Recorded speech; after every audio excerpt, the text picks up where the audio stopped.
안녕하십니까, 이페도입니다. 최근에 시장이 이제 좀 하락하는 폭이 커서 우려하는 부분들이 상당히 많이 존재하는데요. 그러면 지금 최근에 한 제레미 그랜섬, 사실 미국에 되게 유명한 투자자죠. 이런 제레미 그랜섬조차도 한 40% 가까운 손실이 날 수 있다. 그런 얘기를 했습니다. 왜 그럼 40%냐? 일단 그 부분부터 드로우다운이 왜 40%냐라는 부분에부터 한번 짚어보시겠습니다. 이 차트는 미국의 CPI, 그러니까 소비자 물가하고요. 그리고 미국의 S&P 500 지수의 트레일링 P는 과거 이익에 대비한 현재 주가 수준이라고 보시면 됩니다. 그러니까 일반적으로 들으시는 PE 같은 경우, 프라이스 투 어닝 같은 경우는 미래의 이익, 그러니까 향후 1년 뒤의 이익을 기초로 해서 현재 주가가 몇 배에 거래되고 있느냐, 그런 의미라고 한다면, 이런 트레일링 PE 같은 경우는 과거 이전에 1년 전에 혹은 지난 연말 기준으로 봤을 때 현재 주가가 몇 배에 거래되고 있느냐 부분입니다. 그래서 차이가 조금 있을 수 있습니다. 그러면 지금 현재 물가는 한 7% 수준이고요. 7.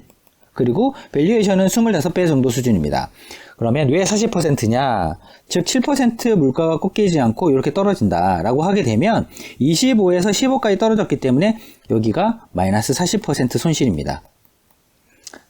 따라서 지금 금리가 빨리 이렇게 정상화되지 않으면 폭락이 일어날 수 있다.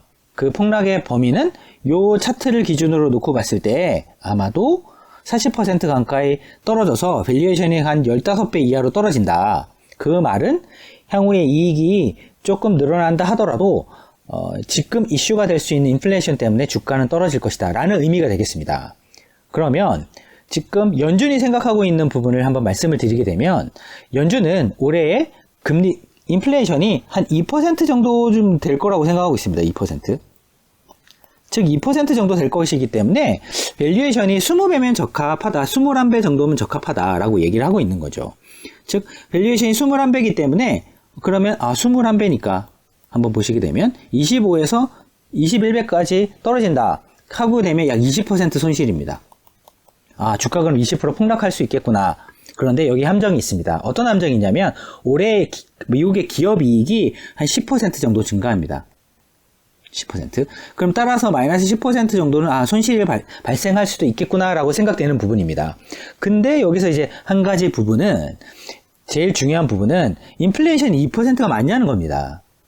그리고 미국이 연초 대비해서 이미 주가가 한 7에서 한 8% 정도, 뭐 지수마다 약간 틀리긴 하지만 5% 조정받은 지수도 있고요. 그렇긴 하지만 그러면 지금 조정이 한 3분의 2 가까이 지금 진행됐다라고 볼 수 있습니다. 3분의 2 정도 조정이 진행됐고, 그럼 3분의 1 정도 남았는데, 그러면 그 남은 부분에 관련돼서 그러면 그것만 조정 나오면 무조건 올라가나?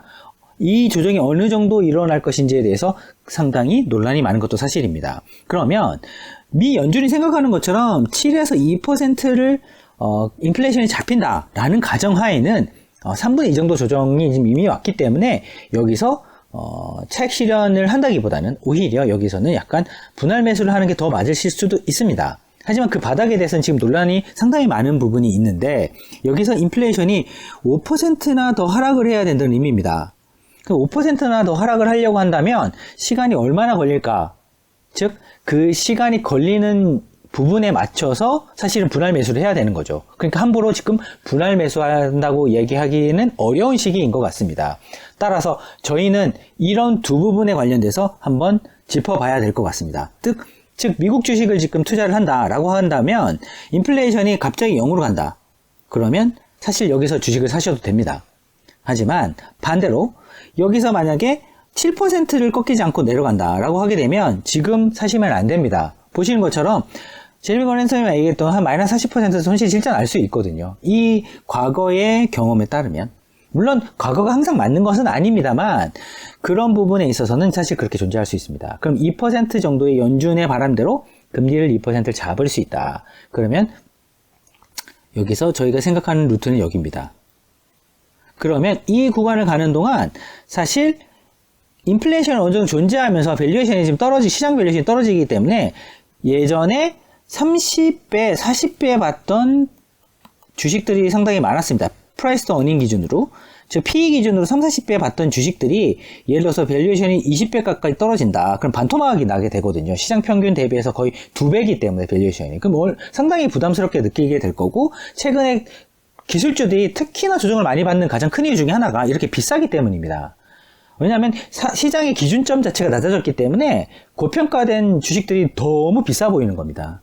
따라서 그런 주식들의 매도는 이렇게 밸류에이션이 어쨌든 떨어질 것이기 때문에 인플레이션이 떨어지는 동안 뭐 미 연준이 금리를 내리면서 노력을 해보겠지만 갑자기 인플레이션이 떨어지진 않을 테니까 그런 부분을 감안하시게 되면은 그 사이 동안에 가격이 비싼 주식은 조정받을 수밖에 없고요. 싼 주식들은 얘는 이 정도인데 이익까지 잘 낸다 라고 하게 되면 가격이 오르는 경향이 보일 겁니다. 따라서 그래서 결론적으로 봤을 때 왜 올해는 저희도 마찬가지고 저희가 이제 지난 1월달 전망 그리고 작년 연말에 말씀드렸던 12월달 중순에 말씀드렸던 2022년 전망에서 똑같이 말씀을 드렸는데 왜 밸류 스탁이 그로스 스탁보다 좋은 건지 그리고 일드 스탁이 그리고 일드 자산들 채권에 있어서도 하이 일드 자산들이 왜 일반적인 미국 정부채 트레저리보다 좋은 것인지에 대해서 말씀을 드렸었는데 그 이유가 사실 대부분의 이런 인플레이션에 관련돼서 시장의 밸류에이션의 어떤 구조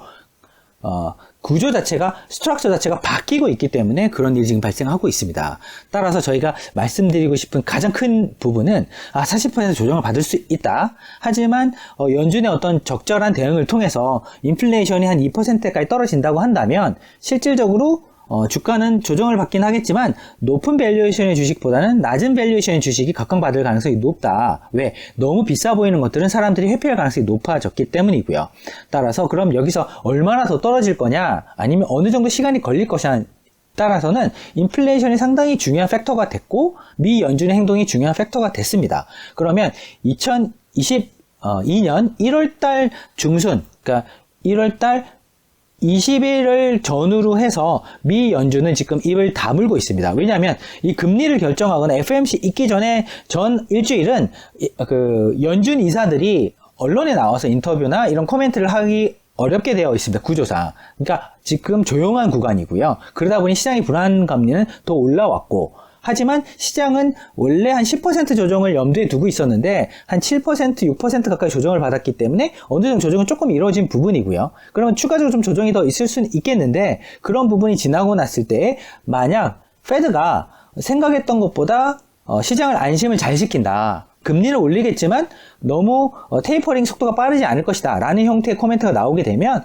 사실 릴리프 랠리 그러니까 여기서 약간 바운스가 나올 수도 있습니다. 그러면 그런 부분에 왔을 때 내가 팔고 그때 또 다시 사는 것보다 지금은 내가 보유한 자산별로 과연 이게 주가가 싼 건지 이게 아니면은 일드는 배당은 혹은 쿠폰 금리는 어느 정도 되는 것인지를 상대적으로 짚어보시는 것이 좋을 것 같습니다. 그러니까 배당 수익률도 상당히 시장보다 되게 높고 그리고 일드 자체 채권의 금리나 쿠폰도 되게 높다고 한다면 오히려 가격이 떨어지게 되면 일드의 매력도가 더 올라가는 부분이 있기 때문에 사실은 나중에 기관 투자가 됐건 전문 투자자 입장에서는 상당히 매력적인 자산을 보일 가능성도 높습니다. 그것들을 저희가 묶어서 뭐 가치주라든지 아니면은 하이 일드 뭐 에셋이라든지 이렇게 부르고 있지만 뭐 자산의 군을 다 떠나서 그런 부분들이 분명히 요번 2022년에 요런 1분기와 2분기 사이에 상당히 중요한 팩트가 될 것 같습니다. 따라서 저희는 만약에 이런